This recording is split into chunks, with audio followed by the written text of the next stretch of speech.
Boa noite, irmãos. Boa noite. Está bem inclinadinho aqui o púlpito. Então, prosseguindo hoje no estudo da eclesiologia, estudo sobre a igreja, nós vamos continuar no capítulo 12. Pode passar o próximo slide. O capítulo 12 é Igreja e Israel. Então, o objetivo principal desse capítulo é diferenciar, mostrar as distinções bíblicas que existem entre a igreja e Israel. São dois grupos distintos, que muitas vezes as pessoas confundem. Então, assim, Deus subdivide a humanidade basicamente em três grupos, tá? Que são igreja, Israel e gentios. Como funciona isso? Por nascimento, toda pessoa ou ela nasce israelita, e aí é Israel, ou ela nasce gentil, que é de qualquer outra nação. Se qualquer um desses dois grupos a pessoa se converte a Cristo, ela deixa de fazer parte do grupo que ela nasceu e se torna parte da igreja. Então, a bateria não carregou.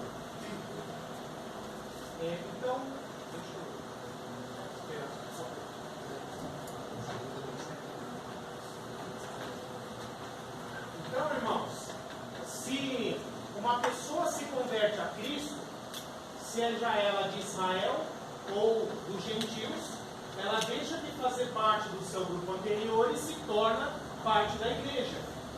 Por isso é impossível uma pessoa fazer parte de mais de um desses dois grupos ao mesmo tempo, desses três grupos ao mesmo tempo, porque ou ela vai nascer israelita ou gentil.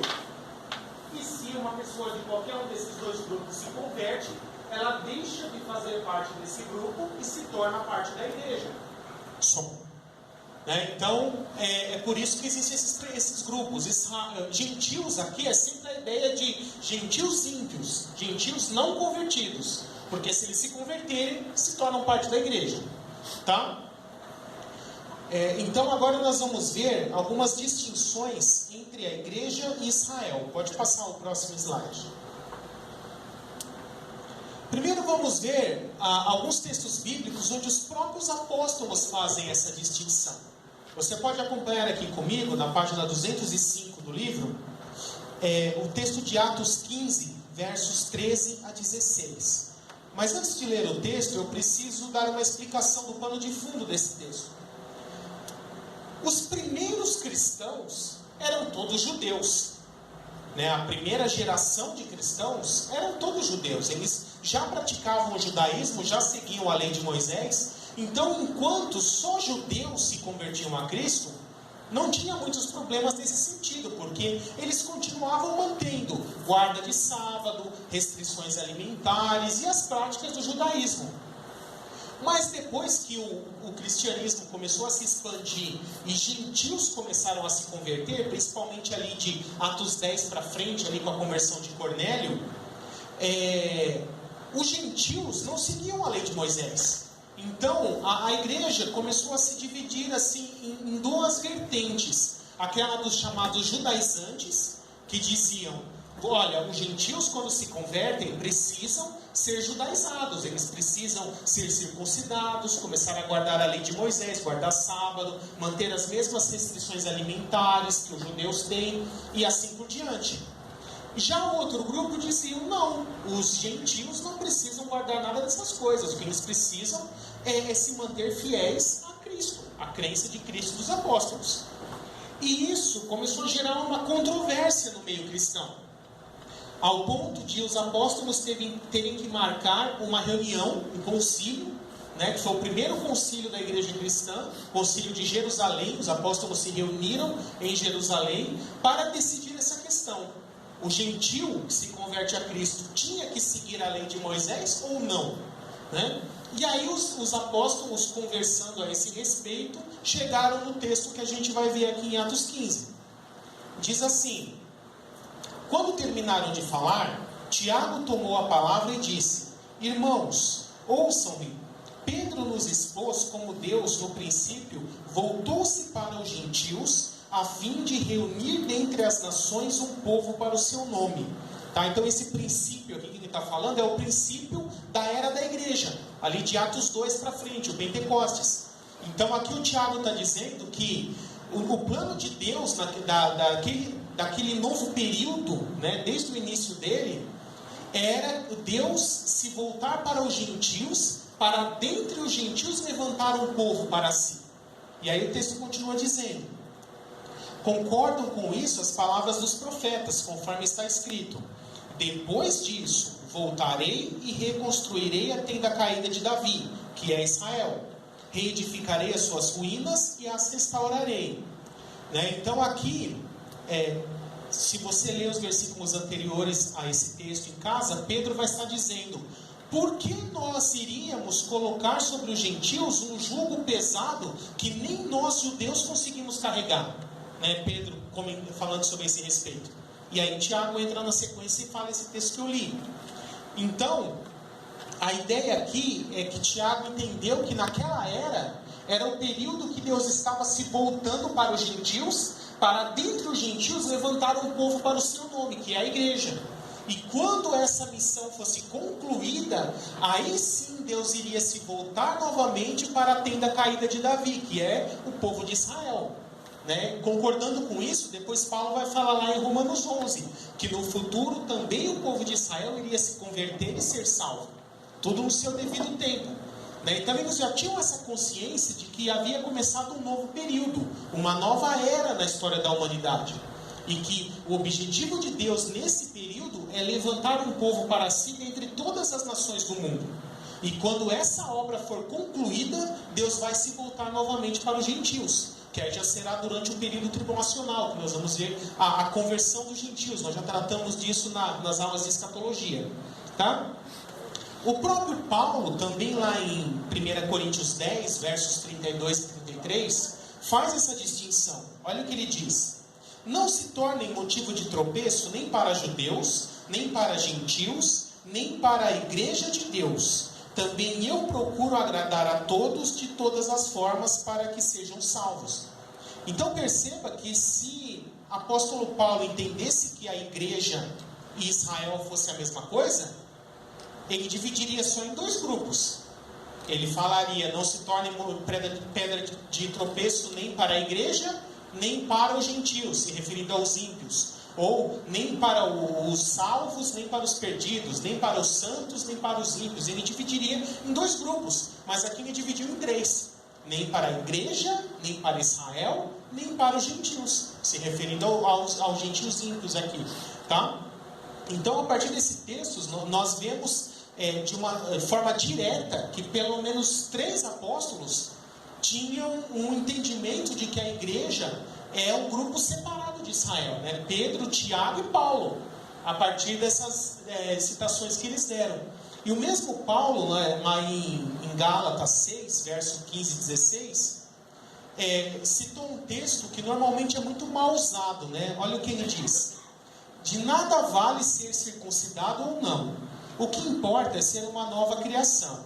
Paz e misericórdia estejam sobre todos os que andam conforme essa regra e também sobre o Israel de Deus. Aí as pessoas pegam esse finalzinho isolado e dizem assim: está vendo? Paulo chamou a igreja de Israel de Deus. Então a igreja é o novo Israel. Né? Mas isso aí está tirando do contexto essa frase. O que ele está dizendo é o quê? Olha aqui: paz e misericórdia sejam sobre todos os que andam conforme essa regra. Quem são esses?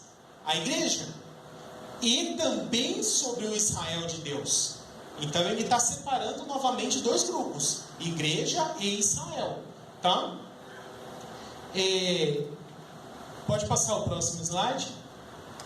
Outra distinção muito forte entre os dois é a antiga e nova aliança. O povo de Israel, ele vive na antiga aliança. Ele segue ainda a antiga aliança, que é o que? A aliança da lei mosaica, que é a que prevê a guarda do sábado, as várias restrições alimentares e todos os mais de 600 mandamentos que tem lá em toda a lei mosaica. Tá? Já a igreja, ela vive na nova aliança. Então vamos ver algumas distinções. Por exemplo, um texto muito forte a esse respeito, mostrando que essa nova aliança em Cristo substitui a antiga, é 2 Coríntios 3, versos 6 a 18. Diz assim: Ele nos capacitou para sermos ministros de uma nova aliança, não da letra, mas do Espírito, pois a letra mata, mas o Espírito vivifica. Aí você fala assim, peraí, então o que quer dizer isso? A letra mata, mas o Espírito vivifica? Que não é para estudar, né? Porque se você estudar, a letra mata, não é isso? Vamos viver só pelo Espírito, então deixa o Espírito falar. Não é isso que muita gente usa esse texto para dizer? Mas não é isso que o texto diz. Quando Paulo está falando aqui a letra, ele está se referindo à lei de Moisés, as letras dos mandamentos da lei de Moisés. É isso que mata, mas o Espírito vivifica. Então o que o texto na verdade quer dizer aqui é o seguinte: todo aquele que busca justificação por meio do cumprimento da lei de Moisés, só encontrará morte. Ela produzirá ainda mais morte, porque ninguém vai conseguir cumprir tudo, e isso vai evidenciar mais ainda o pecado da pessoa. Agora, se a pessoa confiar em Deus e viver pela graça de Deus, confiando na transformação que o Espírito Santo fará gradualmente na vida dela, isso sim trará vida para ela. Então é esse sentido que fala, a letra mata, mas o Espírito vivifica. O que Paulo está querendo dizer aqui é, tentar viver pela lei mata, mas viver pelo Espírito é o que te trará vida, tá? E vamos continuando para vocês verem esse texto. Olha que texto forte. Na sequência ele diz assim, ele está falando de letras, viver pela letra mata. Olha a sequência. O ministério que trouxe a morte foi gravado com letras em pedras. De toda a lei de Moisés, qual é a única parte que foi gravada em tábuas de pedra? Os 10 mandamentos. Aqui nós vemos uma coisa muito importante, porque alguns grupos tentam fazer uma dicotomia na lei, né? Separam ela em duas partes, lei moral e lei cerimonial. E aí, numa tentativa de dizer que estão na nova, mas que querem continuar seguindo uma parte da velha, eles fazem isso, quebra a velha em duas partes e diz, a lei cerimonial foi abolida e substituída pela nova, mas a lei moral é eterna, ela continua valendo. E aí você pergunta, qual é essa lei moral? Aí eles falam, os 10 mandamentos. E é justamente os 10 mandamentos que foi a única parte da lei de Moisés gravada em pedra.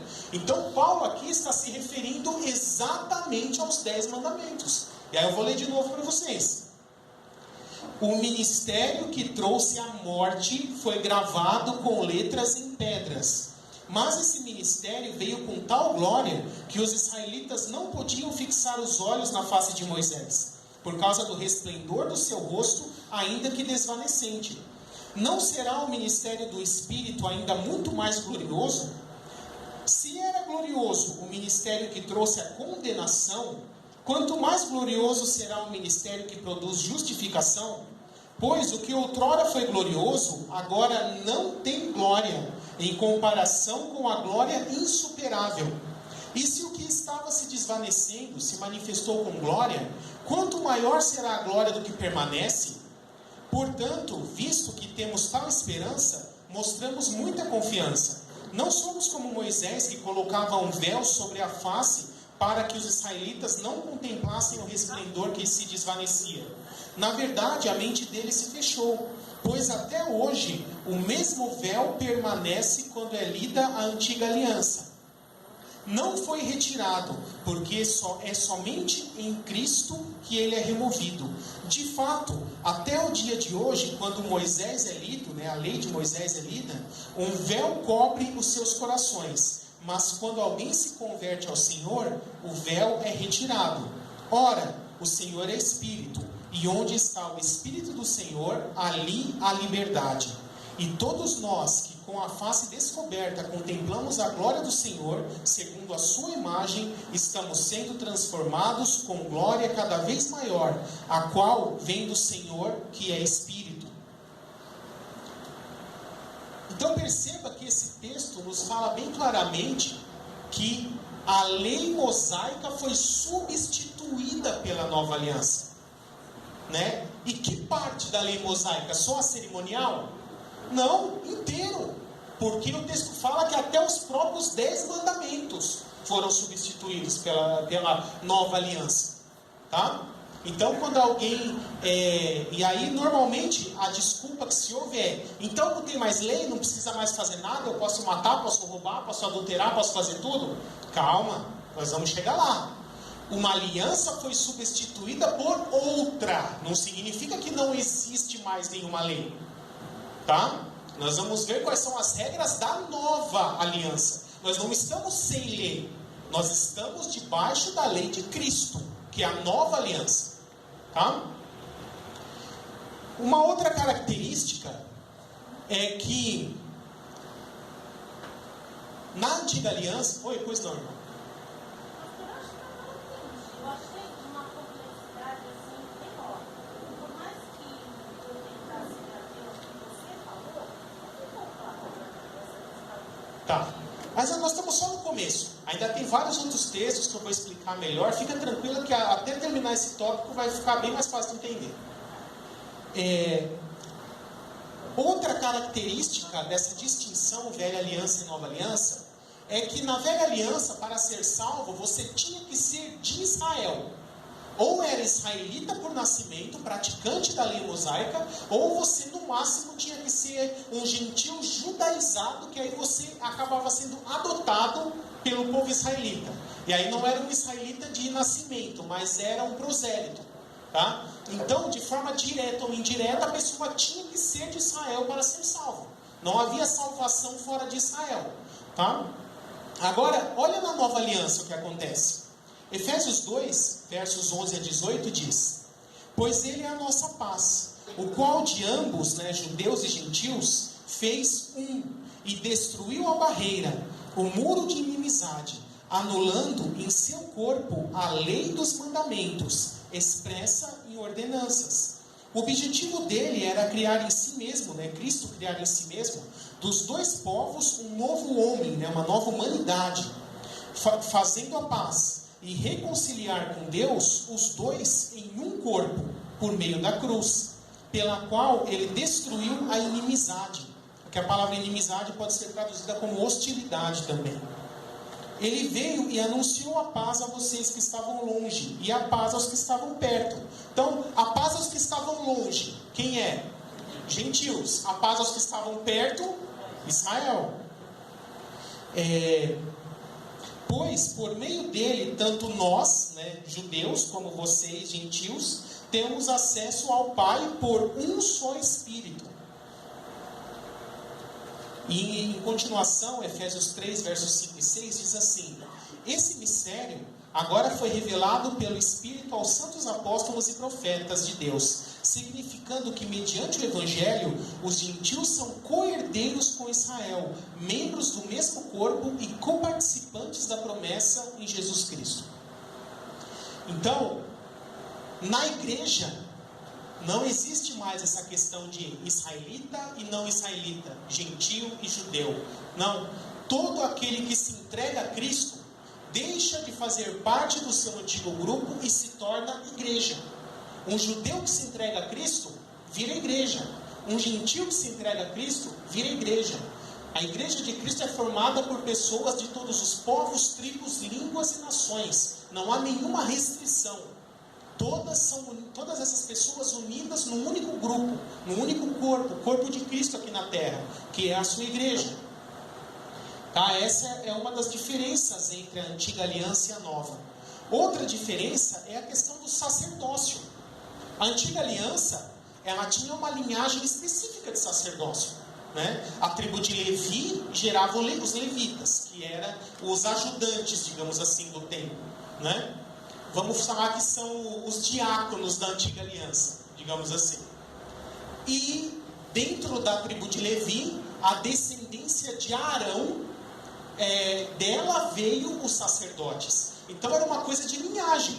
Só podia ser sacerdote quem era descendente de Arão. Não podia ser de outro ramo. Era uma coisa específica. E a linhagem dos primogênitos a partir de Arão eram os candidatos a serem sumo sacerdote. tá? Os demais filhos eram só sacerdotes. Então, a lei mosaica, ela teve vários sumos sacerdotes, cada um em sua época, conforme um morria, o outro ia substituindo. E não é qualquer um que podia ser sacerdote, era só a descendência de Arão. Já a respeito da igreja, olha o que a Bíblia nos fala. Hebreus 4, versos 14 a 16 diz: portanto, visto que temos um grande sumo sacerdote, que adentrou os céus, Jesus, o Filho de Deus, apeguemo-nos com toda a firmeza à fé que professamos, pois temos um sumo sacerdote. Pois não temos um sumo sacerdote que possa compadecer-se de nossas fraquezas, mas sim alguém que, como nós, passou por todo tipo de tentação, porém sem pecado. Assim, aproximemo-nos do trono da graça com toda confiança, a fim de recebermos a misericórdia e encontrarmos a graça que nos ajude no momento de necessidade.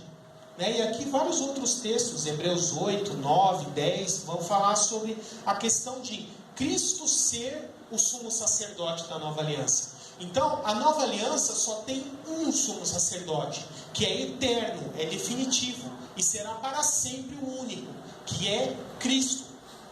Porque Ele morreu, ressuscitou e viverá para todo sempre, é eterno. Por isso nunca haverá necessidade de ser substituído. Então a antiga aliança teve vários sumos sacerdotes. A nova aliança tem quantos? Um só. E a respeito de sacerdotes, sacerdotes comuns, não o sumo sacerdote. Na antiga aliança só podia ser da lei de Moisés. E na nova aliança? Na nova aliança tem alguma restrição? O que é um sacerdote primeiro, né? Sacerdote é aquela pessoa que faz um intermédio entre Deus e os homens. Então, a antiga aliança, ela necessitava de intermediários, pessoas que representavam o povo perante Deus. Já na nova aliança, nós vemos lá, por exemplo, em 1 Pedro 2,9, né? Vocês são nação santa, povo eleito. Deixa eu achar aqui em qual página vai ter. Qual a? 208. Isso. Então aqui, 1 Pedro 2,9. Vocês, porém, são geração eleita, sacerdócio real, nação santa, povo exclusivo de Deus, para anunciar as grandezas daquele que os chamou das trevas para sua maravilhosa luz. E Apocalipse 5, 9 e 10, falando sobre Cristo, né? Pois foste morto e com teu sangue compraste para Deus gente de toda tribo, língua, povo e nação. Tu os constituíste reino e sacerdotes para o nosso Deus, e eles reinarão para sempre. Então, na nova aliança, todo cristão é um sacerdote diante de Deus. Todos nós somos sacerdotes. O que significa isso? Nós não precisamos de intermediários. Nenhum cristão precisa de intermediário. Você pode orar diretamente a Deus, pode se achegar diretamente a Deus por meio de Cristo, pode orar, pode interceder, pode louvar, pode buscar a iluminação do Espírito Santo, tudo diretamente. O cristianismo não necessita de intermediários. Pastores e diáconos são lideranças para a igreja, para ajudar a cuidar do povo. Mas ele não tem um acesso privilegiado a Deus que você não tem, né? Todos nós temos o mesmo acesso diante de Deus, porque todos nós somos sacerdotes perante Deus. Essa é mais um conceito da nova aliança, o sacerdócio de todos os crentes, tá? Pode passar o próximo. Agora, a lei de Cristo e a lei de Moisés. Começa na página 211. Então, eu disse que a lei de Moisés foi abolida, totalmente abolida, porque ela foi substituída pela nova aliança. Mas quando se ouve isso, a primeira acusação que vem é: então estamos sem lei? Podemos fazer o que quiser da vida?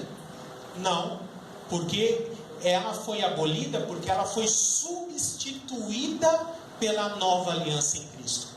E quais são as regras da nova aliança? As regras da nova aliança são os ensinamentos de Cristo e dos apóstolos contidos nos livros do Novo Testamento. Então, alguns deles serão os mesmos, porque são coisas que já tinha no Antigo Testamento, mas que Jesus e os apóstolos também ensinaram.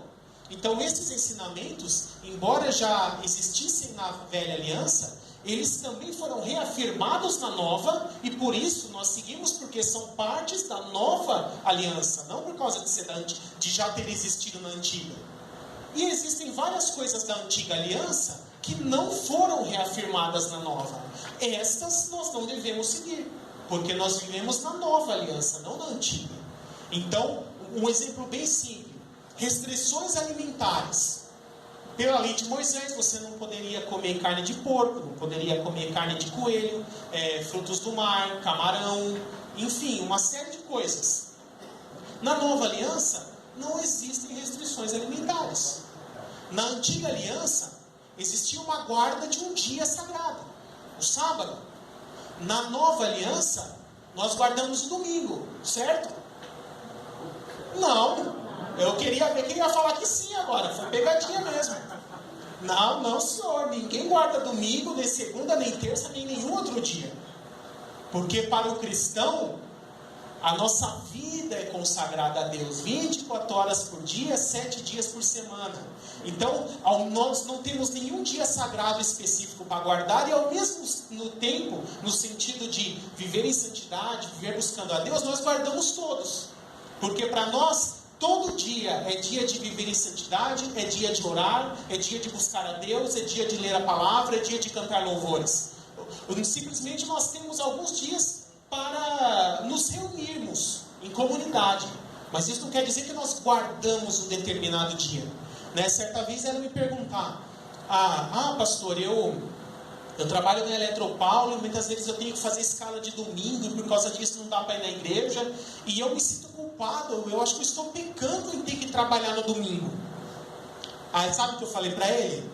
Eu falei: você estaria pecando se você não fosse trabalhar e deixasse o pessoal sem luz. Aí sim você estaria pecando, porque você faz um trabalho essencial para a sociedade, você precisa fazer, ele vai fazer falta, né? Então, isso é uma coisa que nós temos no meio cristão, que acaba vindo do catolicismo, e infelizmente alguns grupos tidos como protestantes ou reformados acabam seguindo isso: guarda do domingo, considerar o domingo como um dia especial em relação aos outros, é o sábado da nova aliança. Nada disso é bíblico, tá? Mas eu não vou entrar muito nessa questão agora, porque nós vamos tratar isso ainda hoje ou mais para frente, tá? Mas essa é outra questão da diferença entre a lei de Cristo e a lei de Moisés. Agora eu quero ler com vocês 2 Coríntios 3, nós já lemos, aqui tem uma repetição, falando da substituição. E na página 212, tem na sequência Gálatas 3, 19 a 25, diz assim: qual era então o propósito da lei? Foi acrescentada por causa das transgressões, até que viesse o descendente a quem se referia a promessa. Deixa eu fazer a pergunta para você: Jesus já veio? Messias já veio. Esse texto diz que a lei era para ser seguida até quando? A lei de Moisés? Até a vinda do descendente prometido, o descendente de Davi, descendente de Abraão, que é o Messias. Está escrito aqui: depois que ele veio, continua seguindo assim mesmo? Não. Então vamos ver o que o texto diz. Até que viesse o descendente a quem se referia a promessa, e foi promulgada por meio de anjos, pela mão de um mediador. Contudo, o mediador representa mais de um. Deus, porém, é um. Antes que viesse essa fé, estávamos sob a custódia da lei, nela encerrados, até que a fé que haveria de vir fosse revelada. Assim, a lei foi nosso tutor até Cristo, nas traduções mais antigas, aio, para que fôssemos justificados pela fé. Agora, porém, tendo chegado à fé, não estamos mais sob o controle do tutor, ou do aio. Sabe o que é um aio? Não é aquele negócio que você pica e mistura com cebola para temperar o arroz, tá? Não é o aio, né?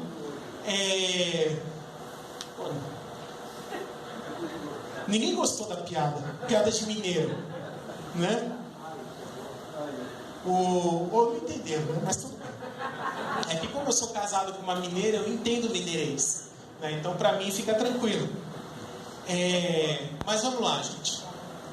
É a mesma coisa que o tutor, é como se fosse uma babá, né? Se tinha isso muito antigamente, principalmente famílias abastadas. Eles escolhiam uma pessoa e colocava ela como uma guardiã 24 horas por dia da criança. E ela cuidava da criança, provia segurança, já atuava como professora, ensinava o que aquela criança precisava aprender. Mas ele só necessitava daquele tutor até a adolescência. Quando chegasse ali por volta dos seus 14, 15 anos, ele já aprendeu tudo que sabia, já sabia cuidar de si mesmo, não precisava mais de babá, digamos assim, né? E o que Paulo está fazendo é essa analogia. Olha, enquanto ainda éramos criancinhas na fé, precisávamos da lei. Mas depois que foi revelada a nova aliança, que é superior, agora vivemos pela fé, não precisamos mais da babá, que era a lei, para andar na linha. Né? Porque a babá é isso, é o que faz você andar na linha enquanto não tem consciência, né? Então agora Paulo está falando aqui, agora que já atingimos a maturidade pela fé, na nova aliança da graça, não precisamos mais da lei como tutor. Ela já cumpriu o seu papel e agora não serve mais, né? Pastor, Oi. eu tenho uma dúvida, pode me explicar, por favor? A respeito desse assunto. Cristo fala em Paulo que ele não veio para mudar a lei, que ele não ia tirar a lei de Mateus, tá. Deus, né? Explica para nós. Sim, e ele cumpriu, porque ele veio como judeu, veio debaixo da lei, cumpriu a lei em tudo, perfeitamente, e com a sua morte sacrificial, ele cumpriu definitivamente a lei, encerrou a lei. Então ele próprio veio debaixo da lei e cumpriu a lei. Tá? Ele não disse que os outros têm que continuar seguindo. Ele cumpriu nele mesmo, para poder nos libertar desse jugo. Tá?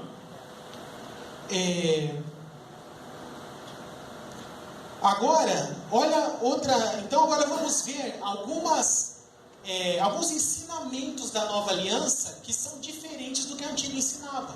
Por exemplo, essa questão das restrições alimentares que eu falei. Olha o que está lá em Atos 15, 28 e 29. É o mesmo concílio de Jerusalém que eu li o comecinho agora há pouco. Os apóstolos se reuniram e chegaram a uma decisão. E aí eles decidiram que de toda a lei de Moisés, os gentios que se convertem a Cristo só precisavam seguir 4 coisas. E aí eles mandaram escrever isso em várias cartas e distribuir para todas as igrejas da época. E olha o que eles disseram. Pareceu bem ao Espírito Santo e a nós não impor a vocês nada além das seguintes exigências necessárias. Então vamos lá. 1. Que se abstenham de comida sacrificada a ídolos. Né? Tudo que foi consagrado a entidades. Se abstenham do sangue, não se alimentem de sangue, da carne de animais estrangulados e da imoralidade sexual. Vocês farão bem em evitar essas coisas. Então 2 coisas aqui são espirituais, né? Alimentos oferecidos a ídolos, né? Por exemplo, eu posso ir lá na esquina e pegar a tigela da macumba e comer a pipoca da macumba? Né? Não deve, né? Mas o que o texto está dizendo aqui? Não comer alimento consagrado a ídolo, né? Isso é uma das questões. Então não deve. Não cometer imoralidade sexual. E os outros 2, elas são de ordem sanitária. Não se alimentar de sangue nem da carne de animais estrangulados. Por quê? O sangue é a parte mais contaminada do animal. Os vírus, as bactérias, fungos estão mais no sangue do que na carne. Então, se alimentar de sangue, a chance de ficar doente seria bem maior. E o mesmo motivo é o animal estrangulado, porque se ele não foi sangrado, se ele morreu estrangulado, o sangue não saiu do corpo, ele coagula na carne e essas bactérias, esses germes, ficam na carne também.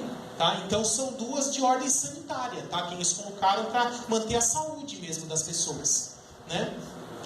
Aí Paulo, mais à frente, lá em 1 Coríntios 10, 25 a 31, ele já libera geral. Olha o que ele faz. Ele diz assim: comam de tudo que se vende no açougue, sem fazer perguntas por causa da consciência.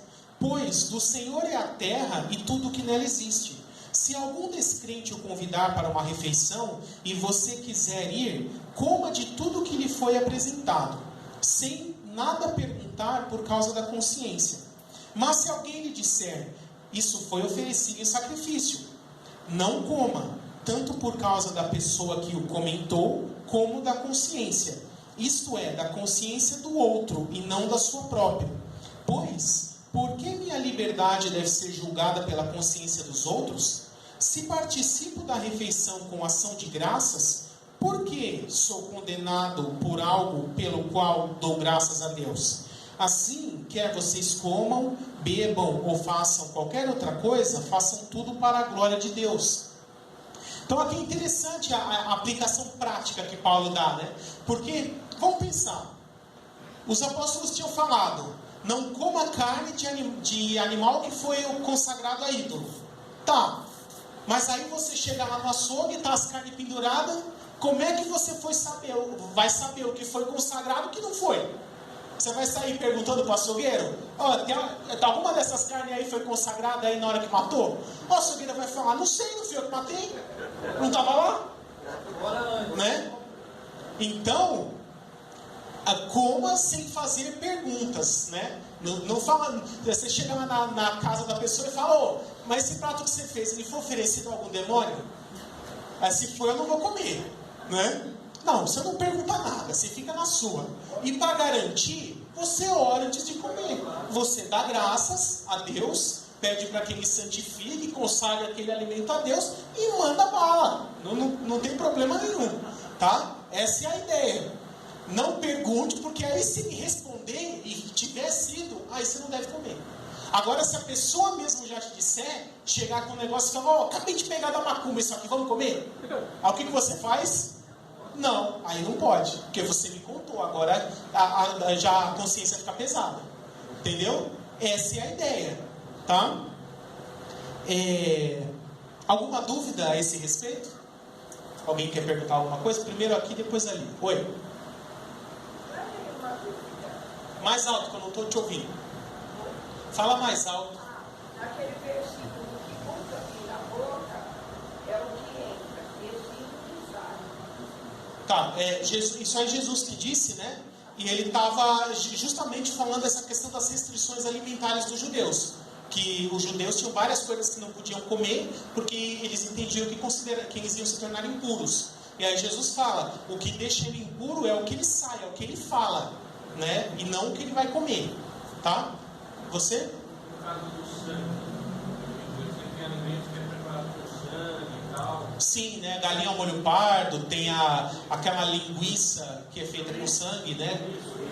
Chouriço. Então, assim, algumas pessoas dizem que está tudo certo, que você ora e está tudo bem. Mas eu não encontrei nenhum lugar na Bíblia que essa orientação dos apóstolos de Atos 15 foi abolida. Então, eu prefiro não comer. Tá? Eu considero que isso aqui continua valendo. Não se alimentar de sangue nem de animal que não foi sangrado. Isso é até uma coisa da ordem sanitária, né? Se você for ver, por exemplo, a Anvisa não libera uma carne para você consumir de um animal que não foi morto sangrado, né? Até porque eles sabem que essa questão é importante para a carne ser boa para a saúde, tá?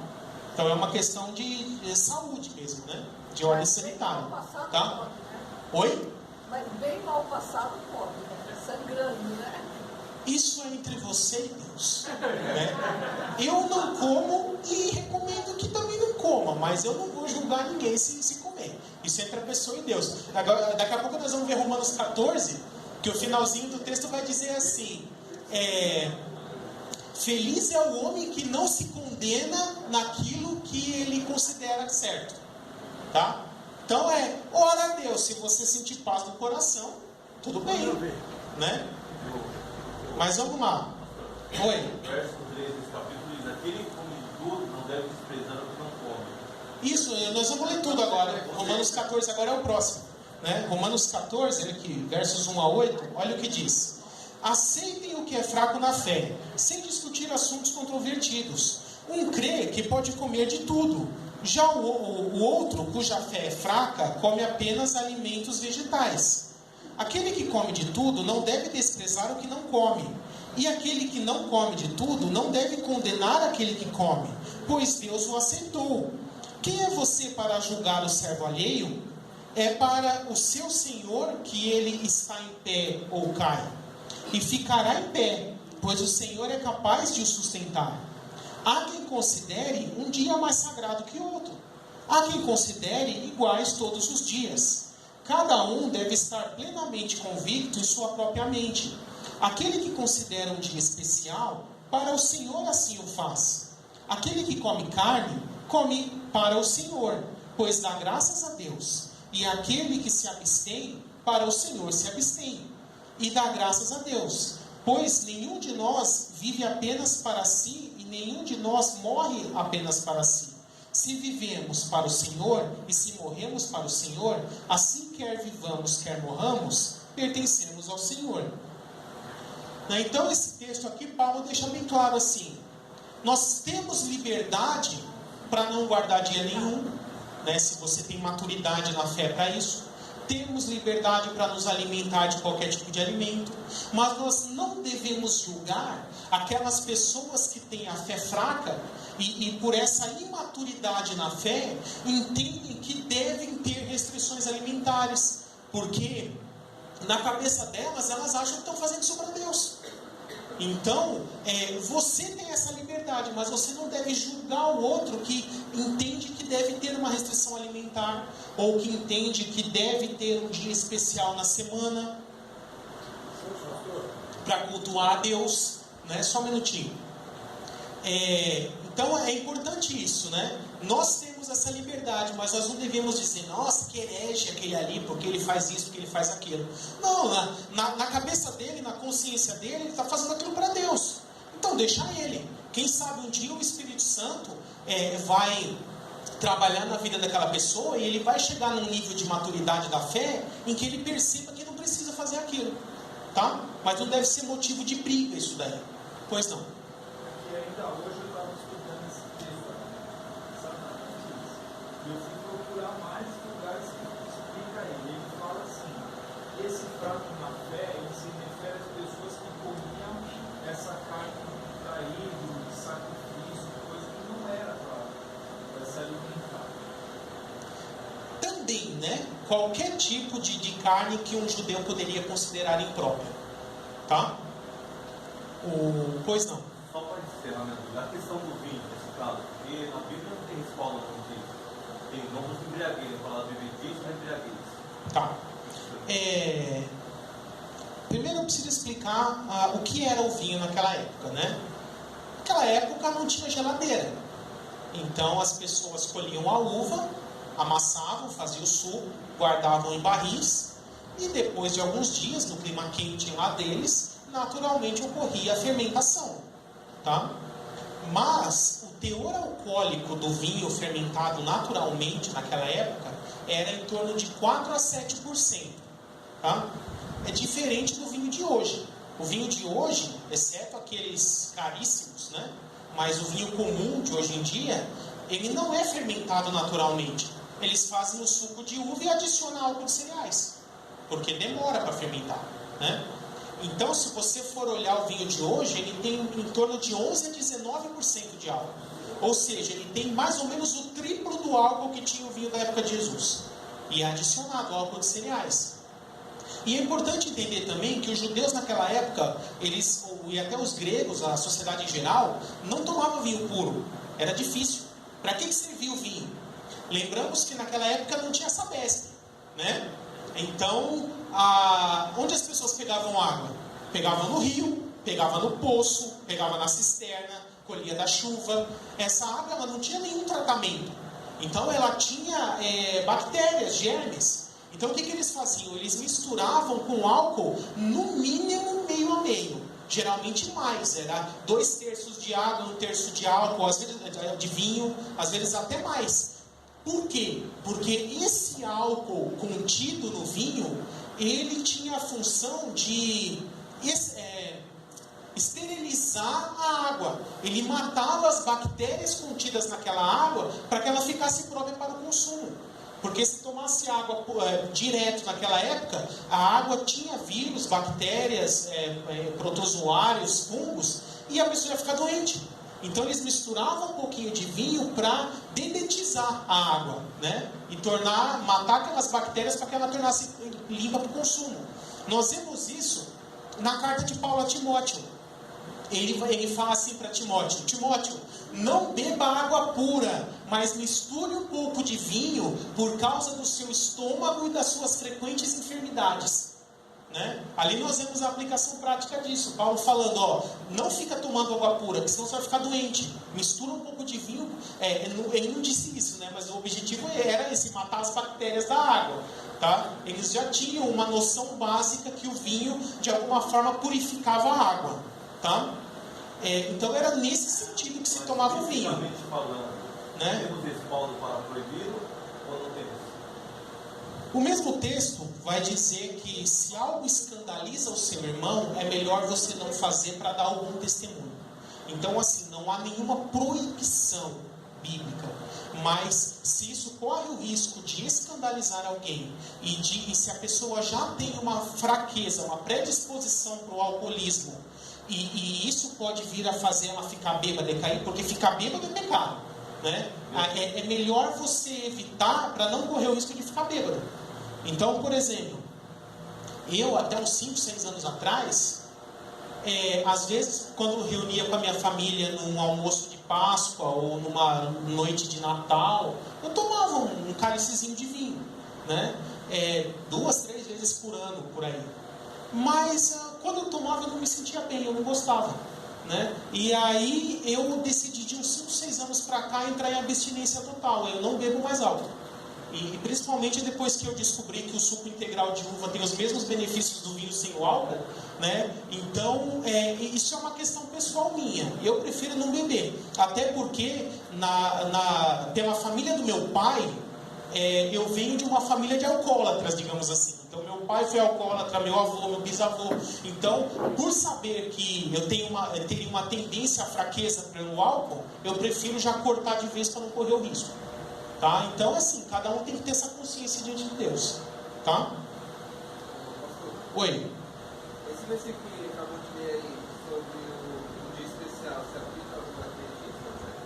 Sim, exatamente. É a guarda do sábado mesmo. E não só a guarda do sábado, mas também os grupos que guardam domingo.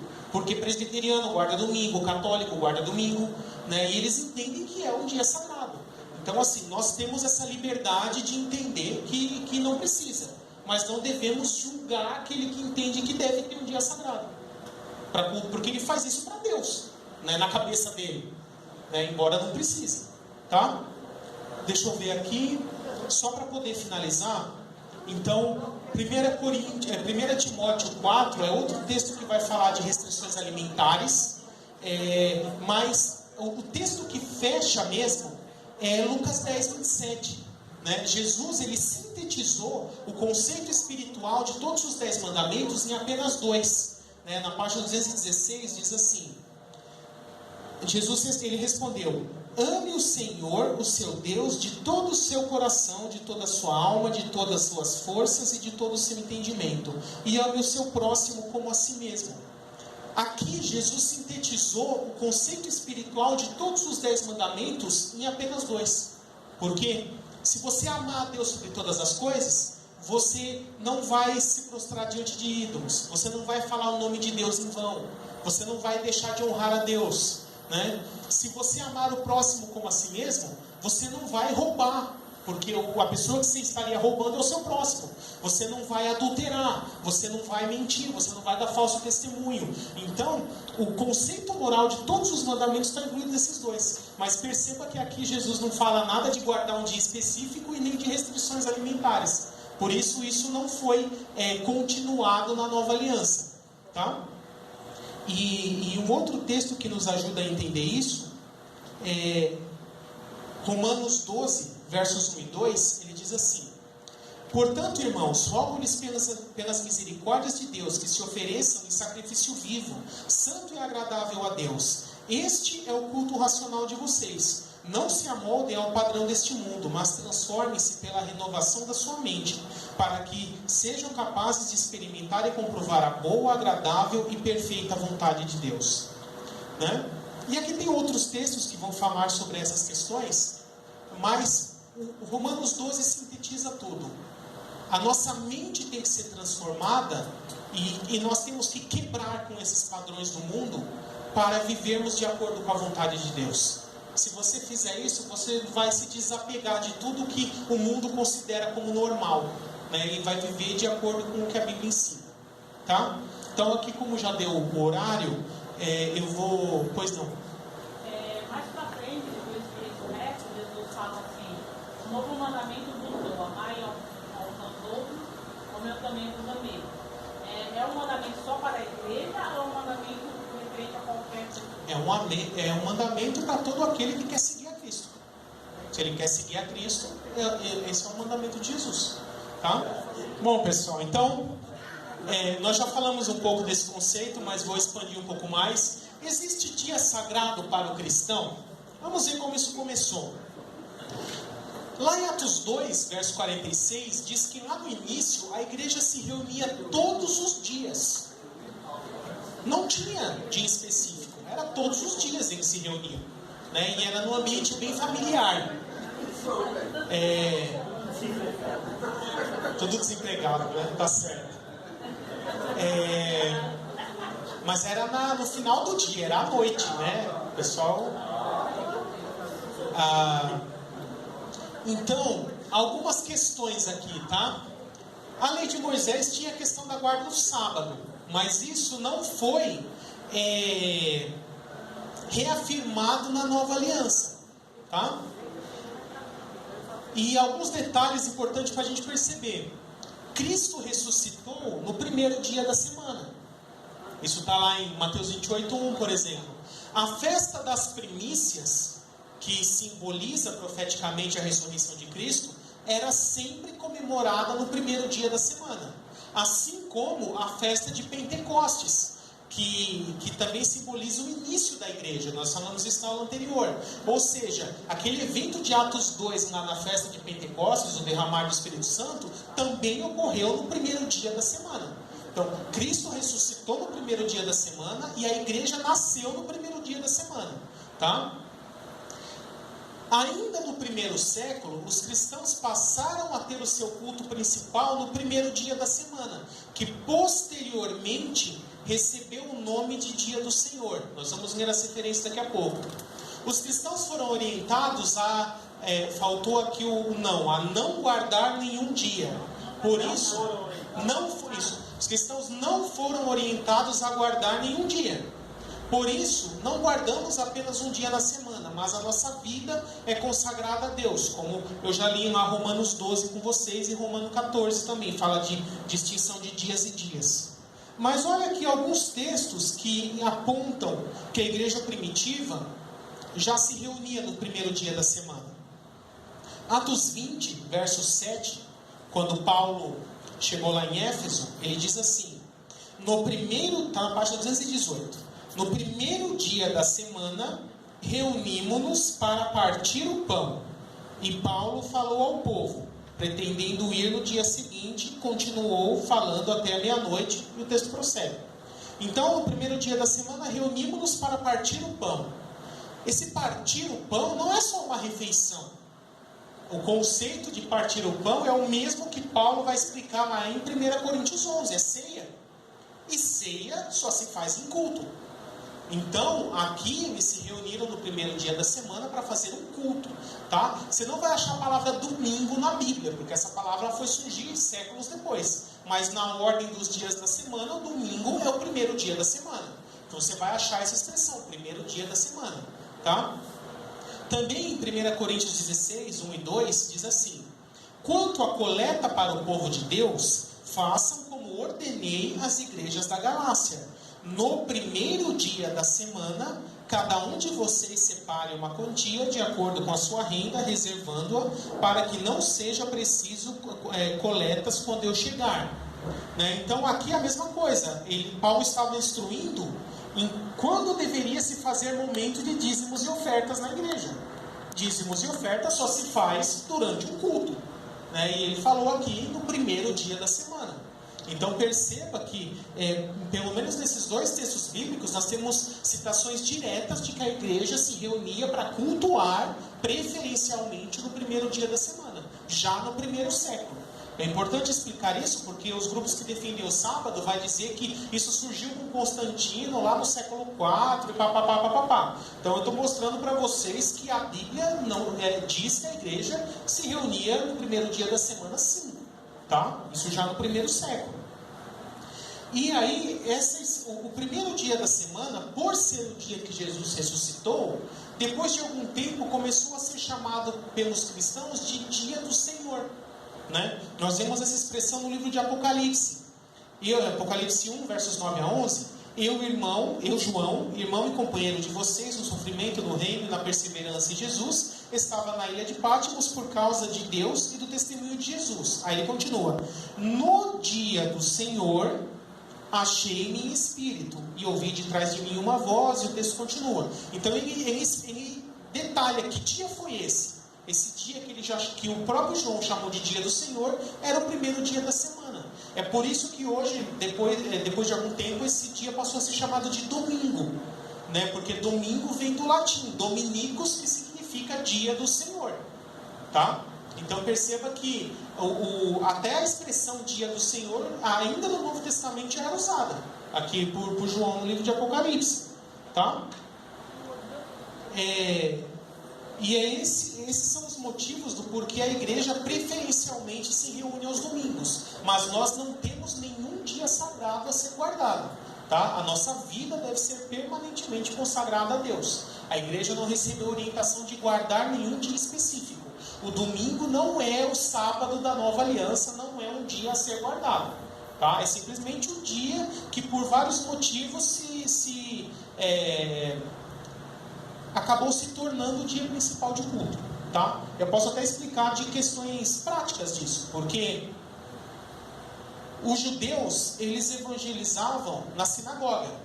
Enquanto só judeus eram convertidos, eles podiam se reunir nas sinagogas aos sábados. A partir do momento que gentios começaram a se converter, como eles não podiam entrar nas sinagogas, os cristãos tiveram que separar um outro dia para que judeus e gentios pudessem se reunir juntos para cultuar a Deus, em outro lugar que não fosse a sinagoga, porque lá eles não podiam entrar. E aí que se conveniou de escolher o domingo por ser o dia que Jesus ressuscitou, tá? Pode passar o próximo. Igreja, a semente espiritual de Abraão, né? Essa questão de igreja ou Israel de Deus, né? Também se confunde muito com isso. Romanos 4, Paulo vai falar que existe a descendência física de Abraão, que são os israelitas, mas que como Abraão é o pai da fé, todos aqueles que vivem pela fé, espiritualmente são descendência de Abraão. Então Israel é a descendência física de Abraão. Já a igreja é a descendência espiritual de Abraão, aqueles que têm fé, independente de não serem descendentes físicos de Abraão, tá? E esses outros textos aí apoiam isso. Mas Deus ainda tem um plano para Israel. Não significa que Israel está perdido e não tem mais chance, né? Vários textos bíblicos nos informam que no futuro o povo de Israel, voltando lá no começo, vários judeus se converteram. A primeira geração de cristãos eram todos de judeus. E mesmo hoje, muitos judeus se convertem a Cristo, a todo momento. Mas a nação de Israel como um todo, em sua maioria, ainda não reconheceu Cristo como Messias. Mas a Bíblia nos informa que chegará um momento na história que isso irá ocorrer, que a nação de Israel massivamente irá se converter a Cristo, tá? Isso acontecerá durante o período tribulacional. Pode passar o próximo. Agora nós vamos falar sobre ordenanças da igreja. Pode passar mais um. Então a primeira questão é: ordenanças ou sacramentos? Qual seria a diferença? Alguém quer arriscar uma resposta? Então tá, vamos lá. Ordenança é algo que nós fomos ordenados a cumprir. Recebemos uma ordem para fazer, né? Sacramentos é um termo mais usado pela Igreja Católica. Então, basicamente, qual é a diferença? Né? Vem de sacro, santo. Então, sacramento significa algo que santifica. Porque a Igreja Católica, ela tem 7 sacramentos. Né? Eu tenho aqui no livro, não sei se eu vou lembrar todos de cabeça. Deixa eu achar aqui. Isso, página... Isso, finalzinho aqui, ó. Batismo, Eucaristia, matrimônio, penitência, carisma ou profissão de fé, extrema-unção e ordenação eclesiástica. Então, na Igreja Católica, esses ritos, eles entendem que o ritual em si é capaz de santificar e trazer graça àquele que o pratica. Então, depois nós vamos ver a diferença entre ceia e Eucaristia, mas quando o católico participa da Eucaristia, pega lá a hóstia e come, ele entende que o simples ato de se alimentar daquela hóstia vai santificá-lo, vai purificá-lo espiritualmente, vai lhe conferir graça, e a prática frequente disso vai lhe trazer a salvação, ou manter a sua salvação. Tá? Então, a diferença principal entre sacramento e ordenança é isso. A ordenança é algo que nós fazemos porque Cristo mandou fazer. Né? Depois nós vamos ver os motivos disso. E os sacramentos, a Igreja Católica que entende que são rituais que em si mesmo têm poder espiritual e confere graça e santifica. Tá? Essa é a diferença. Agora vamos passar o próximo. Vou falar primeiro do batismo. Então, o que é o batismo? Né? Acho que eu não preciso entrar em muitos detalhes do que é o batismo, que praticamente todo mundo aqui deve saber, né? Pelo menos uma noção superficial. Mas, todo aquele que crê em Cristo deve ser batizado nas águas. Para que serve o batismo? Ele é o sinal exterior da fé e da transformação que já foi realizada no interior da pessoa. Então, ela crê em Cristo, e como uma forma de exteriorizar essa fé e demonstrar perante a sociedade que agora ele é um cristão, e para ele ingressar na comunidade de Cristo, digamos assim, fazer parte da igreja, ele faz a sua profissão de fé e se batiza. As formas de batismo, né, que existem, contando todas as denominações e religiões. Imersão, a pessoa tem que mergulhar o corpo inteiro na água. Aspersão, né, é aquela que o sacerdote pega um aparelho, parece um chocalhinho, né, chama aspersório, e asperge assim algumas gotinhas de água sobre a cabeça da pessoa. Né? E existe a efusão, que é quase que um meio termo entre os dois. Enche um potinho de água e derrama na cabeça da pessoa. Aqui, exatamente isso. Né? E tem a confusão, né? Que é tudo misturado.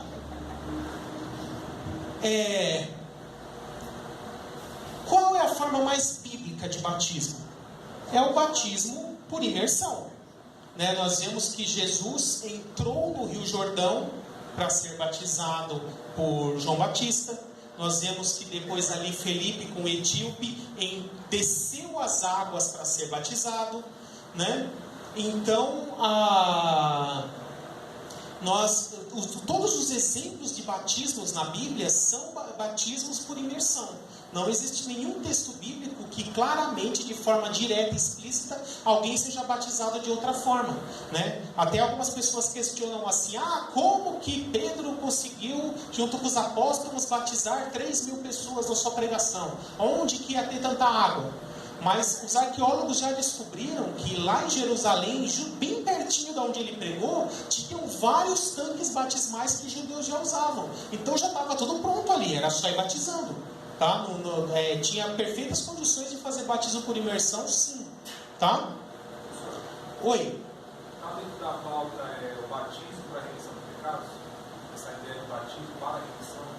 Aí entra a questão da diferença entre ordenança e sacramento. Né? Quem enxerga o ato como sacramento vai entender dessa forma, que o batismo perdoa o pecado, que o batismo salva, que o batismo santifica. E quem entende como ordenança vai entender como um memorial, uma ordem que Cristo deu que deve ser cumprida. Tá? Essa é a distinção entre quem entende como ordenança e quem entende como sacramento. Tá? Mas é justamente isso. No catolicismo, batizar salva. E é por isso que eles batizam crianças. Porque eles entendem que o simples ato de batizar aquele indivíduo torna ele uma pessoa salva. Então, quanto antes, melhor. E eles também entendem que a criança, se morrer sem ter sido batizada, ela não é salva. Ela vai para um lugar que eles chamam de limbo, né? Que não é nem o céu nem o inferno. Já viu aquela história de, não, tem que batizar, senão vai morrer pagão. Já ouviu isso? É essa a ideia, né? A teologia católica ensina isso, porque entende o batismo como um sacramento, um ato que em si mesmo já salva, independente da fé da pessoa, tá? Já os protestantes, eles entendem que o batismo, ele é uma exteriorização da fé e da mudança que a pessoa já teve no seu interior. Então, na verdade, é para demonstrar o seu compromisso com Cristo, demonstrar que a partir daquele momento ele se torna parte de uma igreja, de uma comunidade local, e perante a sociedade e perante os demais cristãos, ele formaliza que ele é um cristão. Essa é a ideia de batismo, tá? O batismo nas águas. Não é bíblico batizar crianças, né? Porque na Bíblia também nós não vemos nenhum exemplo de criança sendo batizada, e até porque a Bíblia sempre vai falar que a pessoa tem que primeiro crer para depois ser batizada. Uma criança, um bebezinho, não tem condições de decidir se crê em Cristo ou não. Então esse é o ponto-chave. A pessoa só deve ser batizada quando ela tem condições de poder decidir se crê em Cristo ou não. E após professar essa crença em Cristo que ela deve ser batizada. Nunca antes disso. Tá? É o que nós chamamos de credobatismo isso. Batizar só quem já crê. Tá? Senão não serve para nada. Só lavou a pessoa. Oi? Tem alguma idade limite? Tem gente que a gente só depois dos 15 anos, outros dos 7 anos. Não tem uma idade mínima, né? Isso varia muito de caso para caso. O importante é fazer ter uma boa conversa com a criança ou o adolescente, no caso, para conferir se ele realmente sabe o que está fazendo, se ele crê em Cristo, se ele demonstra essa fé, essa conversão, tá? E isso é uma questão assim de fórum muito íntimo, cunho muito pessoal de cada pastor. Então, por exemplo, eu tenho uma séria dificuldade de batizar alguém com menos de 12 anos, tá? Mas isso é coisa minha, né? Já outros pastores batizam a pessoa com 11, 10, sem muitos problemas. Mas eu, numa situação dessa, sugeriria que a criança aguardasse um pouco mais, para ela ter uma consciência maior do que ela está fazendo. Até porque, como o batismo não salva, o que salva é entregar a vida a Cristo, não tem problema ela esperar mais 1 ano ou 2, porque se acontecer de morrer nesse meio tempo, está salva. Não tem problema nenhum. Então não tem que ter pressa para batizar, né? Tá? Mas isso a Bíblia não estabelece uma idade específica, não. O requisito é ter certeza que ela realmente crê em Cristo e sabe o que está fazendo. Pode ser uma confirmação, né? Sim, uma confirmação pública da fé que ela já tem, tá? Da conversão que ela já experimentou. Aí no livro vocês vão achar a questão do batismo pelos mortos. Paulo fala isso em 1 Coríntios 15, né? Se ressurreição não existe, em vão praticam aqueles que se batizam pelos mortos. E aí alguns grupos, eles acabam pegando o texto fora de contexto, como os mormons, por exemplo, e fala que os seus ancestrais não eram crentes, então você pode se batizar em nome deles, representando eles várias vezes para eles poderem ser salvos depois de morto, né? Isso é o que os mormons ensinam. Aí a pessoa se veste igual fulano, estou representando o meu avô fulano de tal, agora eu vou batizar em nome dele, né? E vão fazendo isso. Mas não tem nada a ver. Aqui Paulo estava se referindo a uma prática dos pagãos de uma cidade ali perto de Corinto, que ficava no mar, na praia, e na religião deles, eles tinham essa prática de se batizar pelos mortos, se imergir pelos mortos, na água do mar, né? Eu não sei se você... quem aqui já assistiu a série Game of Thrones, pelo menos uma parte? Talvez você se lembre disso. Tem um lugar lá no mundo dessa série que chama Ilha de Ferro. E aí a pessoa, o povo daquela ilha, na religião deles, eles fazem uma coisa bem parecida com isso. Eles fazem um ritual onde eles falam uma série de palavras e a pessoa é mergulhada na água do mar, fica um tempinho e depois sai. É mais ou menos aquilo, é bem parecido. Tá? Então, o argumento de Paulo ali era contra aqueles que não criam na ressurreição. Ele estava querendo dizer assim, olha, a crença na ressurreição é tão óbvia que até os pagãos sabem que vai ter ressurreição. E por isso fazem batismo pelos mortos, na crença deles. E vocês que são cristãos ainda têm dúvidas se vai ter ressurreição ou não. Né? É isso que Paulo estava querendo dizer ali em 1 Coríntios 15, tá? Mas esse texto acaba sendo usado fora de contexto. Batismo com o Espírito Santo. O que é o batismo com o Espírito Santo? Aí existe a divergência entre os grupos chamados pentecostais e os grupos chamados tradicionais ou históricos. E tem um no meio do caminho aqui que são os carismáticos. Né? Mas, em um dos entendimentos, vamos falar aqui no tradicional primeiro. O batismo com o Espírito Santo é um sinônimo da regeneração, do novo nascimento. Então, no momento que a pessoa entrega a vida para Jesus, ela nasce de novo, se torna morada do Espírito Santo, e essa vinda do Espírito Santo para morar nela é o que é chamado de batismo com o Espírito Santo. É o momento que ela se torna parte do corpo de Cristo. Tá? Já os pentecostais entendem que isso é um segundo momento, que a primeira pessoa se converte, nasce de novo, é salva, e num momento posterior ela recebe um revestimento de poder, manifesto por meio de dons, no caso do pentecostal mais clássico, exclusivamente o dom de línguas, e isso é evidência de que ela foi batizada com o Espírito Santo. Tá? Eu não vou entrar muito em detalhes aqui do que é certo ou errado, tá? Porque o nosso grupo é misto, mas é para vocês entenderem que os tradicionais vêm de uma forma, os pentecostais vêm de outra forma. Basicamente assim, o tradicional entende que é tudo junto, ocorre uma vez só, e o pentecostal entende que ocorre em duas etapas separadas. Tá? Pode passar o próximo. Agora, a respeito da ceia, primeiro, ceia do Senhor ou Eucaristia? Né? Cristãos chamam de ceia do Senhor, ou até de Santa Ceia, que eu vou comentar também a respeito dessa expressão, que Santa Ceia não tem na Bíblia em lugar nenhum. Nós temos a expressão ceia do Senhor. Né? Mas os católicos chamam de Eucaristia. Da onde vem esse termo? Eucaristia significa comunhão, né? Momento de comunhão. Está até aqui na página do livro aqui que vai falar sobre a ceia, né? Comunhão ou partir o pão, ação de graças ou Eucaristia. No original grego do Novo Testamento, né? Quando fala, pois as Escrituras dizem, e tendo dado graças. Né? Esse dar graças em grego é eucaristesas. Então, Eucaristia vem dessa expressão, dar graças. Né? É o momento ali da refeição, da ceia que Jesus fez com os apóstolos. É por isso que os católicos usam essa expressão. Mas, normalmente, a distinção teológica é assim. Quem chama de Eucaristia entende como um sacramento. Quem chama de ceia entende como ordenança. E aí eu vou explicar aqui os 4 tipos diferentes de entendimento da ceia.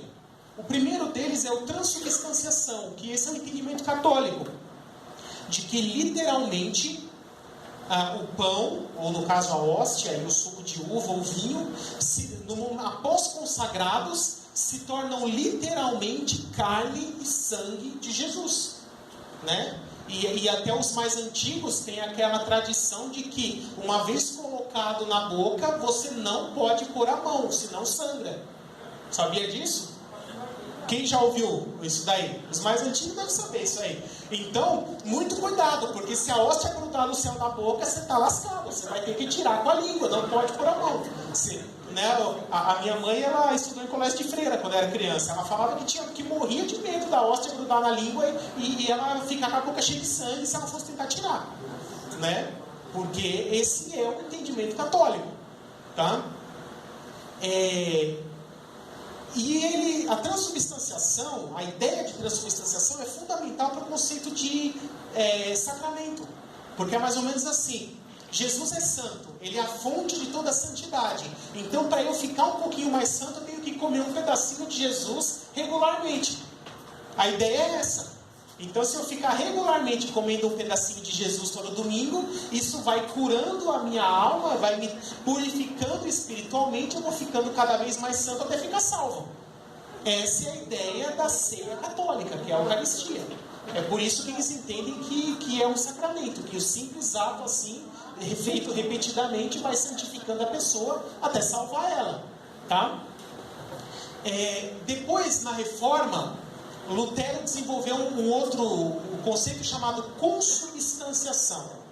Então, a consubstanciação é o seguinte: a ceia, né, o pão e o vinho, não viram literalmente carne e sangue, mas eles representam fisicamente essa carne e sangue, porque os elementos que formam o pão e o vinho seriam os mesmos elementos da carne e do sangue.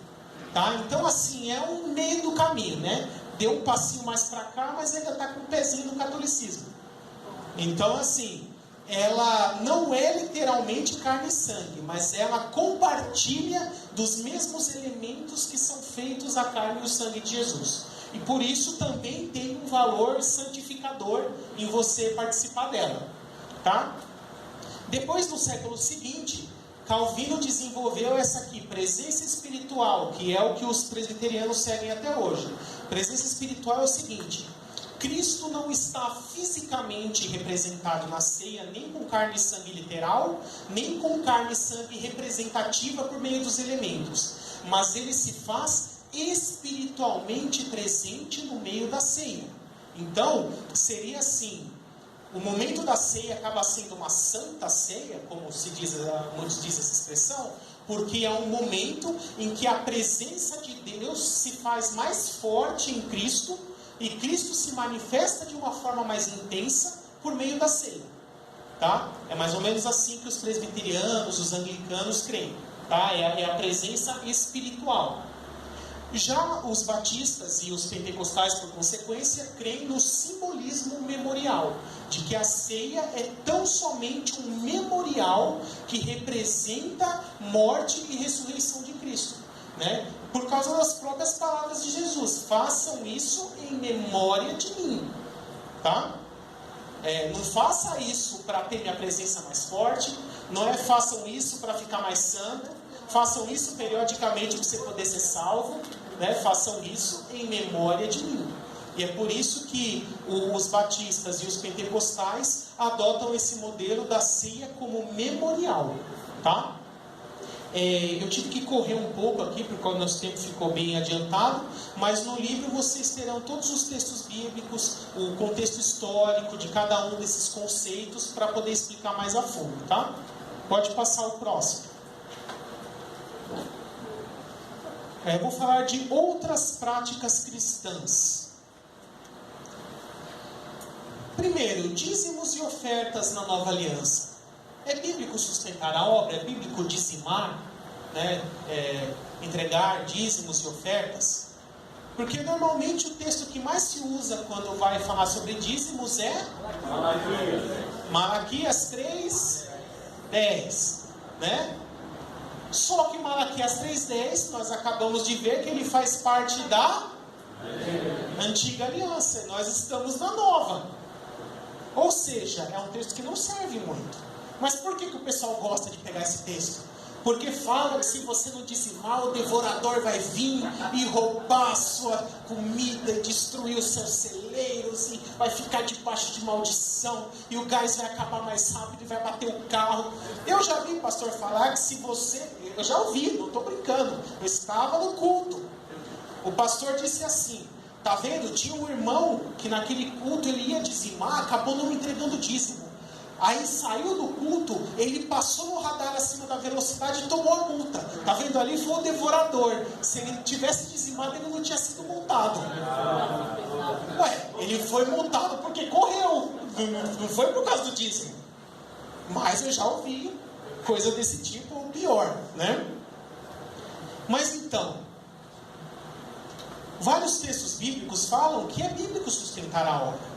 que é aquele que se dedica integralmente à pregação do evangelho, ao ensino, a um pastor, ou seja, um pastor em tempo integral, que ele deve ser sustentado pela igreja, pela comunidade local. Isso é bíblico, vários textos falam isso. Tem lá 1 Coríntios 9, na carta de Timóteo, a carta de Tito, Pedro. Então, um dos recursos do dízimo é isso.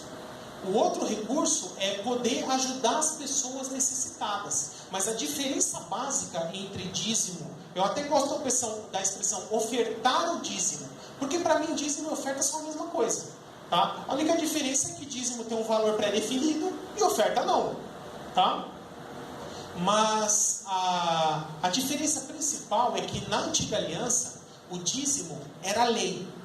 Você era obrigado a dizimar, e quem não dizimasse estaria debaixo de maldição. Já na nova aliança nós não seguimos mais lei, nós vivemos na graça. Então a graça, ela vai ensinar o conceito do bom senso, de que a pessoa deve reconhecer que a obra precisa ser sustentada e que os recursos para esse sustento devem vir dos membros das igrejas locais, e que o dízimo, ele não é uma obrigação, mas ele é um ato que deve ser feito voluntariamente, com amor, com a consciência tranquila. É um ato de adoração a Deus, e é uma forma de dizer: de tudo que Deus me deu, eu estou devolvendo uma parte para que a obra seja sustentada e o reino de Deus cresça, né? E nesse aspecto eu posso dizer que a Igreja Batista, ela é a mais rigorosa, digamos assim, com essa questão, porque pelo nosso princípio de modelo congregacional, ou seja, todas as igrejas locais, elas são independentes, autônomas, autogovernam a si mesmos por meio de uma diretoria eleita por voto direto dos membros, e essa diretoria é renovada com mandatos de tempos em tempos. E essa diretoria, ela tem que prestar contas periodicamente a toda a membresia de tudo que foi arrecadado e o que foi feito com esse dinheiro. E cada membro de cada igreja tem direito de conferir isso e ver se está sendo usado da forma correta, né? A Igreja Batista, eu posso dizer assim, que é a única que institucionalmente faz isso, que todas têm que fazer, né? Inclusive tem que comprar isso, né? Sim, isso é auditado até por auditoria externa, se necessário, tudo, né? Então, isso é levado muito a sério, né? Por que eu tenho que dizer isso? Porque muitas denominações de igrejas por aí faz o que quer com o dízimo, não contabiliza, o pastor põe tudo no bolso e leva embora, né? E por aí. Mas existem igrejas sérias que fazem a coisa do jeito certo, tá? Então, no contexto de Batista, se ele disser que é uma ordenança, ele está equivocado. Sim, está errado, né? Ninguém é obrigado a dizimar. E ninguém está debaixo de maldição caso não dizime. O seu gás não vai acabar mais rápido, você não vai bater o carro por causa disso, não vai ser assaltado, tá? O devorador não vai atacar o seu celeiro. Isso é coisa do Antigo Testamento. O dízimo é um ato livre, espontâneo de gratidão daquela pessoa que tem consciência de que a obra precisa ser sustentada e que, como uma adoração a Deus, ela devolve parte daquilo que Deus deu para ela, tá? Com alegria, não por pressão ou nada disso, tá? Eu sei que em muitas igrejas, inclusive as batistas, muita gente fala desse negócio de tem que dizimar. Não, biblicamente ninguém tem que dizimar. A pessoa tem que fazer isso liberalmente. Então o correto é que você dizime. Mas o correto é você viver sem pecar também, né? Mas eventualmente nós pecamos. Então nós temos que ter muito cuidado com a diferença entre o que a Bíblia ensina com o que as denominações institucionalizam, tá certo isso? Institucionalizam isso, né? Tá? Eu estou aqui para ensinar vocês o ensino bíblico, independente do que qualquer denominação ensina, tá? Pois não. Se a pessoa não trabalha, mesmo que não trabalha, tem zero. Mas dizimar do que se ela não recebe salário? Dizimar do que se ela não recebe salário? Vai, vamos supor, Ué, o dízimo está lá, de toda a tua renda. Se a pessoa não tem renda, né, ela vive de alguma coisa. Se ela é sustentada por outro membro da família, aquele outro membro é correto que dizime. Mas a própria pessoa, se ela não tem renda nenhuma, né, não tem o que fazer. Tá? Pois não. No caso, não é dizimista, mas ofertante da vida, né? No caso, 10ª parte, na dízima da própria vida, também isso é errado? No caso, se ela não dizima, se ela não tem nada, mas ela tem, sentindo o coração de ofertar. Uma coisa não substitui a outra, né? A pessoa deve dizimar dos seus recursos e do seu tempo, do seu trabalho, do seu esforço, tudo, né? Mas uma coisa não substitui a outra. Esse negócio de pago o meu dízimo com trabalho não está muito certo, não. Tá? Correto pegar o dízimo para aplicar os resultados? Não fazer para a igreja, tipo, mando de rua? Não pelo seguinte. No texto bíblico, nós vemos que a orientação é sempre entregar para as lideranças da igreja local, e é essa liderança que vai decidir a melhor forma de usar. Então, o dízimo pode ser usado para os necessitados, mas o próprio dizimista não tem essa autonomia de escolher. Quem vai escolher isso é a liderança da igreja local. O que o membro da igreja pode fazer é sugerir isso. Ó, tal pessoa está em necessidade, ou então, eu sugiro que todo mês a igreja compre X cestas básicas e distribua para quem precisa. Pode até ser feita uma reunião de assembleia, no caso dos batistas, e botar isso. Se a maioria da igreja decidir a favor, é feito, né? Mas a pessoa sozinha, ela não tem autonomia para decidir isso. Isso, biblicamente, essa decisão é do líder da igreja local, do qual a pessoa está debaixo. Tá? Primeiramente, parabéns aí pela sua coragem de falar um tema tão polêmico assim abertamente. Parabéns ao Senhor, se trata da verdade. Mahatma Gandhi diz que ele admira Cristo. Ele não admira os cristãos, porque os cristãos são bem distantes de Cristo. E aí eu paro para pensar um pouco para analisar a minha vida cristã no sentido de, como o irmão comentou, em ajudar os pobres.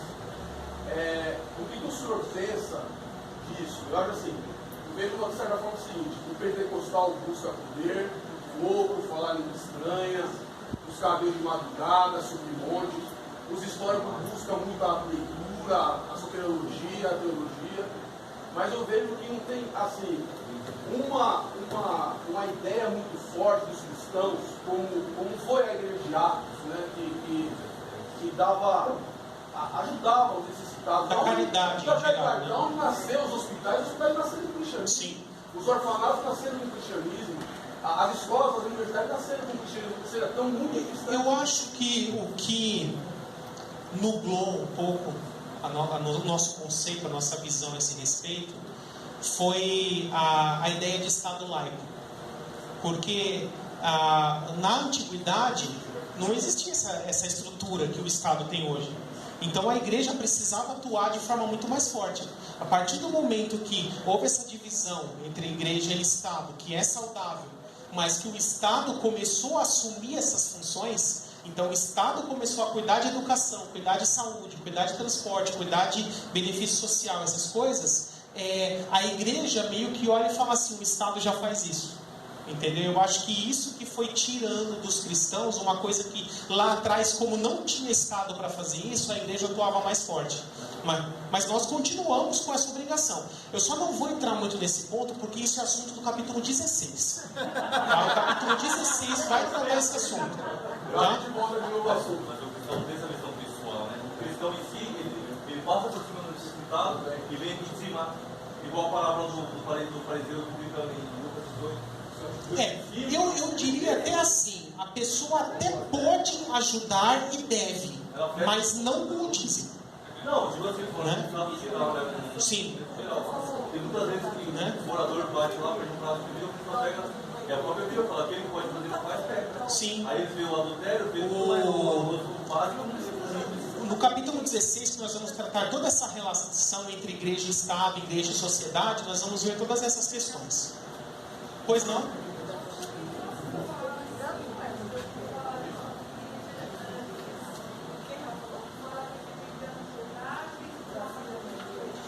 O problema ali é o seguinte: não foi a questão de ter dado ou não ter dado.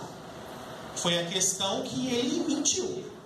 Ele vendeu a propriedade, disse que ia dar tudo, depois ele mudou de ideia, quis guardar uma parte para ele, e essa outra parte ele chegou para Pedro e disse: ó, isso aqui é o valor total da venda. Ele mentiu. Esse foi o motivo deles serem punidos, tá? Nem tudo que acontece no livro de Atos a gente pode levar ao pé da letra, porque Atos é um período de transição, é o início da igreja. É por isso que Atos tem que ser encarado como um livro de um registro histórico dos fatos que ocorreram no início da igreja, e não é um livro doutrinário. Senão todo mundo estava lascado já, todo mundo já tinha morrido também, né? Pois não. Segundo Coríntios 8 e 9 fala muito bem sobre contribuição. É só ler lá que vai entender. Sim. E o 9, que é essa segunda parte, entra junto ali a questão da necessidade da contribuição para o sustento daqueles que trabalham integralmente na obra. Está vinculado uma coisa com a outra, né? Então é isso aí. O problema foi que ele mentiu. Pedro até fala: a propriedade era sua, você vendeu porque quis, você não era obrigado a vender. E tendo vendido, você não era obrigado a entregar tudo. Mas por que você mentiu dizendo que entregou tudo, mas na verdade você rendeu uma parte? Né? Esse foi o problema, e não ter dizimado, digamos assim, tá? Foi ter mentido. Tem mais, deixa eu ver. Tá, movimento dos desigrejados. Os cristãos devem se reunir? A comunhão na igreja local e no templo é bíblico. Nos reunirmos periodicamente num local específico, né, todos juntos. O movimento dos desigrejados hoje tem crescido bastante. Então olha o que a Bíblia fala sobre isso. Primeiro, Hebreus 10, versos 25 a 27, diz assim: não deixemos de reunirmos como igreja, segundo o costume de alguns, mas procuremos encorajar-nos uns aos outros, ainda mais quando vocês veem que se aproxima o dia. Se continuarmos a pecar deliberadamente depois que recebemos o conhecimento da verdade, já não resta sacrifício pelos pecados, mas tão somente uma terrível expectativa de juízo e fogo intenso que consumirá os inimigos de Deus. Então esse é um texto muito forte. Ele fala que aqueles que deliberadamente rejeitam a comunhão, a congregar com irmãos em uma igreja local e se reunir periodicamente, eles são inimigos de Deus e a eles só resta o juízo. Olha que texto pesado, né? E João, ele também vai falar bem pesado contra isso. 1 João 2, versos 18 e 19: muitos anticristos têm surgido. Eu já expliquei que aqui João usa isso como um adjetivo. Contra Cristo, inimigos de Cristo, aqueles que se opõem a Cristo, né? Então eu poderia até parafrasear aqui: muitos opositores de Cristo têm surgido. Eles saíram do nosso meio, mas na realidade não eram nossos, pois se fossem dos nossos teriam permanecido conosco. O fato de terem saído mostra que nenhum deles era dos nossos. E aí, um verdadeiro cristão pode abandonar a comunhão com os irmãos e se tornar um desigrejado e está tudo certo? Não. A vida cristã é para ser vivida coletivamente. Se você não gosta da igreja A, vai para a igreja B, para a igreja C, para a igreja D. Procure uma igreja que você se encaixe, mas não fique sem congregar. Esse negócio de eu sou igreja é o que eu falei lá na aula anterior. É o tijolo ficar falando que é o prédio, né? Ele não é um órgão, fica falando que é o corpo. Não, ele sozinho ele é uma parte, ele não é o todo. Nós só somos igreja reunidos. Separados nós não somos igreja. Não existe eu sou igreja, existe nós somos igreja. Porque a própria palavra igreja, nós já vimos isso, eclésia, significa o quê?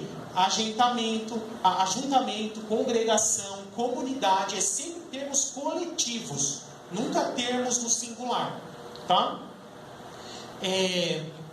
Então esse movimento dos desigrejados não é bíblico. Eu costumo falar, o verdadeiro cristão nunca sai da igreja, ele muda de igreja, tá? Eu creio que se você, por algum motivo, não está se encaixando numa determinada igreja, mesmo que você já congregue lá, Deus vai te mostrar para qual igreja você deve ir. Ou pelo menos quando você visitar algumas, o Espírito Santo vai tocar no seu coração e vai falar, nessa aqui você deve ficar. E você vai se transferir de uma igreja para outra. O verdadeiro cristão não fica sem congregar em nenhuma igreja. Ele muda de uma igreja para outra. Amém? Amém. Eu acho que já acabou, né? Vê aí se é o último já, né?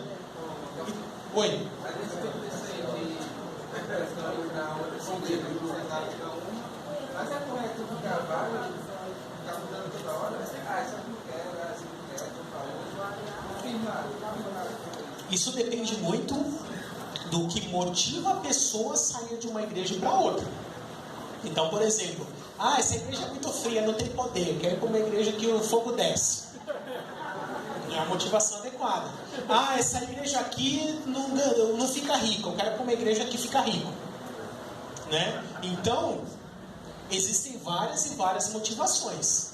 Agora, se a pessoa quer uma igreja bíblica, que ensina a Bíblia, que prega a Bíblia, que procura viver a Bíblia, e a igreja em que ela está não é assim, e isso está motivando ela a não permanecer lá, é plenamente válido que ele saia e fique procurando uma igreja realmente bíblica. Tá? Pastor, enquanto a pessoa sai da igreja, o pastor obrigatoriamente tem que abençoar a vida dela ou não? Olha, deveria, mas o que tem de pastor chato por aí não está escrito. Então, eu já vi vários casos de falar, mas ele não me abençoa, ele fala que se eu sair, eu vou sair debaixo de maldição, e não sei o que, não sei o que. Esse tipo de atitude é a atitude de pastor que se acha dono da igreja. Está faltando ler 1 Pedro. Né? 1 Pedro está escrito o quê? Que nós somos administradores, que nós só temos um sumo pastor, que é Cristo. Ele é o dono da igreja. Então esse negócio de manter o ovelha em cabresto não é bíblico. Tá? O pastor, se você sai por um motivo válido, ele tem a obrigação de te abençoar. E se ele não faz isso, é ele que está errado. E se você vê que a pessoa não vai querer fazer isso, não sai sem falar nada. Pronto. Ou simplesmente, estou indo embora. Essa igreja aqui não está vivendo a Bíblia. E chega lá na outra igreja e conversa sobre o que aconteceu. Se o motivo realmente for válido, o pastor onde você está sendo recebido, se for um pastor maduro, vai entender. Tá? É isso aí, irmãos. Deus abençoe. Então, relembrando, nas próximas 3 semanas não teremos aula. Retornaremos em 14 de outubro.